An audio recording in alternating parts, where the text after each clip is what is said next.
Guys, ay naku, muntik na akong nakasunog. Alam nyo ba, before pala ako nag-edit kanina. So guys, this is very important kasi ito yung ginagamit ko para mag-remind ng mga nurses sa mga charts nila. Good morning everyone! Welcome back to another vlog! So, kagigising ko lang guys, sabi ko mag-workout ako. I know, mag-jogging sana ako ng early morning, pero hindi na kinaya ng katawang lupa natin. Sobrang sakit. Pagod ako guys, tsaka late na kasi ako nakatulog kagabi. I don't know kung bakit, pero tapos ko naman yung pag-edit ko ng mga 10 past 10 ganun. So, ewan ko, parang nasanay na lang kasi talaga yung katawan ko na 11, 12, ganun ako natutulog. Buti na lang guys, hindi na kagaya dati na alas 2, alas 3, ganyan, ganun ako natutulog kasi doon na talaga nasanay yung body clock ko. So, sobrang hirap pag ganun, lalo na kapag may morning shift ako. Hirap talaga bumangon guys kasi yun nga, kulang yung tulog. Kaya buti na lang guys, PM shift ako mamaya. Kaya medyo mahaba-haba yung tulog ko. Kahit mahaba yung tulog ko, ayos lang. Ang ngarag ko. Okay lang yan guys. Maghanap kayo ng girlfriend guys. Maghanap kayo ng girlfriend na ipapakita sa inyo. Yung itsura niya pag morning. Hi, Mac! So, preparation for duty yung gagawin natin ngayon guys. Kasi nga, 3 to 11 PM ako ngayon. Hindi ko alam kung may maluluto ako dyan na uulamin ko mamaya. But anyway, let's just see. Or maybe I can just bring oatmeal na lang para sa dinner ko mamayang gabi. So, ayun guys. As you can see in my bathroom, tirik na po yung araw. Doon kasi dito kasi sa kwarto ko guys, yung mga kortina ko makakapal. Kaya, hindi halata kapag araw na, kaya napapahaba yung tulog ko. Maghihilamos lang muna ako guys. Kasi, yung skin ko, di ba? Pimple prone. So, we need to take care of it. Yan. Ang ginagamit ko guys, as you may already know, kasi, di ba, nag-haul ako, gumagawa. Actually, hindi ako nakagawa ngayon ng January favorite ko. Hindi, gagawa ko. Ay, habol ko. Kahit February ko na siya upload. Ito yung ginagamit ko, guys. This is the Pond's na Acne Clear. Yan. Ito yung may number 10. Yan yung usually na ginagamit ko. Na-discover ko yan dahil sa best friend ko kay S. Kaya, yun na din yung ginagamit ko. And hopefully, mag-dry na sila kasi nag-toner na din naman ako ng Miracle Toner. Kaya, ito na. Tapos, diba, naglagay pa ako ng AHA tsaka BHA kagabi. Eh, yung toner may AHA, yung BHA din siya. So, hopefully, malaking pimple ko na to. Tsaka to. Tapos, itong mga pimple marks ko. Ito, medyo buhay pa to eh. Para ito. I'm so thankful guys na kahit pimple prone yung skin ko. Hindi ako kagaya nung iba na yung sobrang dami. Yung ganun guys. Kapag yung sobrang dami na yung tumutubo sa inyo guys, punta na kayo, mapacheck nyo na yun. Kasi madaming cause ang pimples. Pwede hormones, pwede diseases, ganyan. Para hindi mapabayaan yung skin natin. Mag-skincare muna ako guys bago ako mag-workout. Ayan, nag-change na pala ako into my workout clothes. And, dito lang naman ako sa bahay. So, yung sports bra ko, yung walang pad. Kasi may binigay sa akin si tita ko na Victoria's Secret na walang pad. So, sabi ko, pang loob ng bahay na lang siya. Kasi, comfortable naman siya. So, ito guys, yung ginagamit ko pala na puff. Ayan, ito yung square puff from Watsons. Kasi, may mga nagme-message sa inyo guys na kung ano daw yung ginagamit ko na spare puffs, ganyan. So, yan lang po. Kung napanood yun na yung haul ko, magkano lang yan. So, gagamit tayo ngayon guys ng Miracle Toner. Ayan po siya, toner from Precious Skincare Cosmetics. Kasi, napapansin ko dito guys, mas madali na siyang nung natapos na yung period na purging period ko, mas madali na siyang magpa-dry ng mga pimples ko, pansin ko. So, ito yung gagamitin natin. After ko ng ganyan, gaganto pa ako.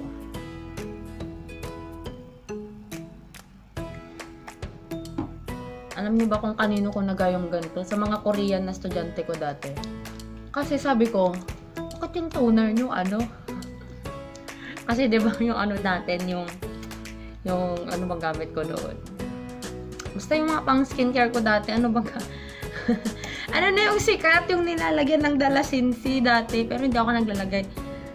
My gosh, hindi ko na maalala kung ano yun. Hindi ko na maalala. Please comment down below. Kung alam niyo yung sinasabi ko, yung toner dito sa Philippines, na nilalagyan nila ng Dalasinsi. Ganun. Sabi ko, ba't kasi ganyan ka maglagay? Kami pinanglilinis talaga. Yun, para daw ma-absorb ng skin. So, after nyan guys, mag-moisturize ako. And the one that I'm using kapag daytime is this one. This is the Myra E Vita Smooth. So, okay ba yung ganyan na ang ilaw natin? Kasi naka-close yung kanina, cortina. Ayan. So, konti lang. Kasi, kahit nandito tayo sa loob ng bahay guys, actually, may UV rays yan. Yan, galing sa bintana, meron yan. Tapos, pag nagluluto, meron yan. So, kailangan natin ng SPF. Inom lang muna ako guys, and then start na tayo ng workout natin. Ang workout ko ngayon, 3 lang. Isang cardio, isang yung ab challenge, 100 ab challenge, and then isang para sa legs. Kasi, dami pa tayong gagawin. Malamig pa rin siya, in fairness. We are done with the workout guys. Medyo nakakapagod lang, but anyway, it feels good to do the workout again. Though, parang nag-plateau kasi ako, so hirap na naman magsimula. Yun yung mahirap pag nag-plateau ka, yung nag-stop ka ng matagal, and then you will start all over again. Yun yung mahirap. But anyway, it's already 11:30 AM and yeah, I haven't eaten my breakfast yet. Nagano lang ako before ako nag-workout kanina.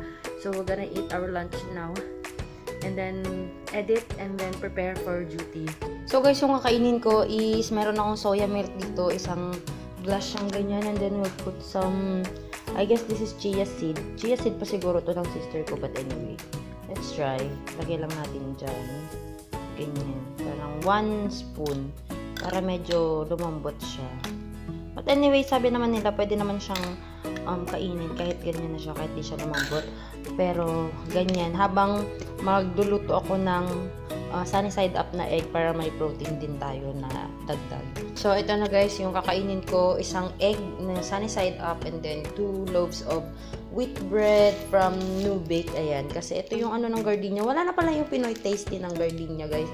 Pala na siya, Nubake na siya. So, yan yung malambot.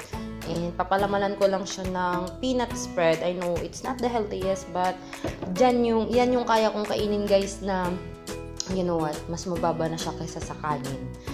So, muna tayo, wag pa bigla-bigla. Busog ako guys sa breakfast ko. Isang itlog lang yun, tapos 2 loaf bread. Tapos yung soya. Masarap pala yung chia seed. From now on, kakain ako ng chia seed. Kasi para siyang nagiging sago or something. So, yeah. Gusto ko yung chia seed. Bibili ako ng madami pa guys. Kasi, ang balak ko lalagay ko na siya sa ref ng yung overnight. Kasi nga daw mas maganda daw pag overnight. Kasi talagang magiging malambot na siyang ganun. Hindi na siya yung parang may beans. Pero, anyway, okay lang naman siya. Tapos wala naman siyang lasa. Pero pang-add lang ba ng texture sa inumin. Para kang kumakain ng may pearls. Ayan, ganun yung feeling. Time check guys. It's already 1:09 PM. And currently, I'm editing a video. Kasi, mga vlog pala. Kasi, madami na akong na-save na mga vlogs guys. But I don't have the time to edit. So, mag-edit na ako kasi yung internet namin guys sobrang bagal. I started uploading a video nung 12 midnight last night. And then, up to now, it's already 1 PM. So, 12 hours na siyang nag-upload and it's still on 60%. So, na po, PLDT. Lagi na lang. So, gagawa ko na lang siya ng paraan guys. I will try my best to maybe upload na lang sa workplace ko. Mga ganun. Mag-edit ako and then maliligo and then prepare na for duty. Guys, ay naku, muntik na akong nakasunog. Alam nyo ba, before pala ako nag-edit kanina, may sinaing pala ako na itlog kasi naglalaga ako ng itlog. Tapos nakapag-edit na ako, humiga-higa pa ako dyan, nanonood ako ng mga vlogs. Tapos, maliligo na ako nung nakabasa na ako guys. Naalala ko may niluluto pala akong nilagang itlog. Pagpunta ko sa kusina, mausok na.